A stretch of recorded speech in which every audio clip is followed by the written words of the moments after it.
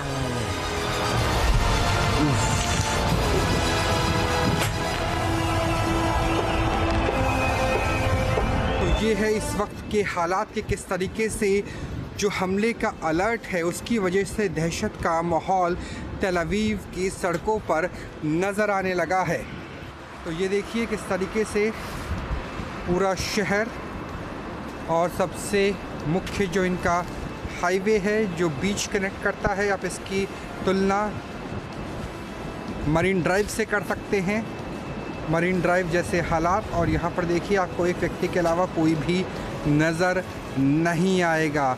तो दहशत का माहौल है जहाँ हम मौजूद हैं तेल अवीव में, और ऐसा लगता है कि ईरान की तरफ से बार बार मिसाइल हमले का अलर्ट, और एक साथ 500 से ज़्यादा शहरों को टारगेट करने की कोशिश से डिप्लीट करना चाहता है वो एयर डिफेंस सिस्टम को। यानी एयर डिफेंस सिस्टम में अगर बैटरीज कम होगी, अगर एक साथ रेडार में बहुत सारे टारगेट नज़र आएंगे, तो उसी तरीके से वो हमला करने में सफल हो सकता है। ईरान ने इजराइल की ऑयल रिफाइनरी पर हमला किया। इस हमले का वीडियो भी सामने आया है। ईरान के मिसाइल हमले के बाद ऑयल रिफाइनरी में आग लग गई और रिफाइनरी के ऊपर से काला धुआं निकलता नजर आया। हाइफा की ऑयल रिफाइनरी पर इस युद्ध में ये दूसरी बार हमला हुआ। ये हमला इसलिए अहम है क्योंकि इजराइल के पास केवल 2 ऑयल रिफाइनरी हैं। इसीलिए ईरान की ओर से यहाँ अटैक किया गया ताकि इजराइल के एनर्जी सेक्टर को झटका दिया जा सके।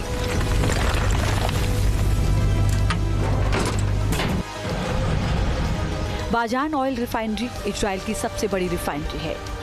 यहाँ लगभग 60% फ्यूल प्रोसेस किया जाता है। ये रिफाइनरी गैसोलीन, डीजल और पेट्रोकेमिकल उत्पाद बनाती है। ऐसे में ईरान की ओर से किया गया हमला इजराइल में एनर्जी संकट का सबब बन सकता है। हमले के बाद यहाँ जिस तरह भीषण आग लगी, उससे अंदाजा लगाया जा सकता है कि युद्ध कितना भीषण हो चुका है। सामने बढ़ाओ। ताजा रिपोर्ट्स के मुताबिक ईरानी मिसाइलें सीधे बाजान तेल रिफाइनरी परिसर के बेहद करीब गिरी। हमले के तुरंत बाद रिफाइनरी के एक गैसोलीन टैंक में भीषण आग लग गई। आग इतनी भयावह थी कि आसमान में काले और घने धुएं का गुब्बार कई किलोमीटर दूर से देखा जा सकता था।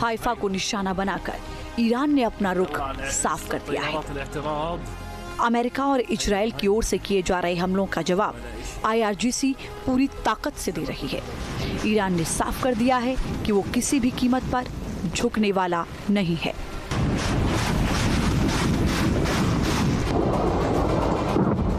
ईरान की ओर से ये सीधी धमकी उन अधिकारियों के लिए है जो इस समय मिडिल ईस्ट और इजराइल में तैनात हैं। IRGC ने अपनी रणनीति साफ कर दी है। ऐसे में आने वाले दिन इस जंग के लिहाज से काफी विनाशकारी हो सकते हैं। अगर ईरान ने अमेरिका और इजराइल के टॉप कमांडर्स को निशाना बनाया तो ईरान की लीडरशिप के लिए भी खतरा बढ़ेगा। फिलहाल टकराव चरम पर है और युद्ध थमने के कोई आसार भी नजर नहीं आ रहे। Team news nation. आपके मोबाइल पर तुरंत आएगी ब्रेकिंग न्यूज। स्क्रीन पर सबसे पहले दिखेगी बड़ी खबर। देश दुनिया की हर खबर एक जगह। अब आपके मोबाइल पर तुरंत फटाफट इंस्टॉल कीजिए न्यूज नेशन ऐप और रखिए खुद को अपडेट।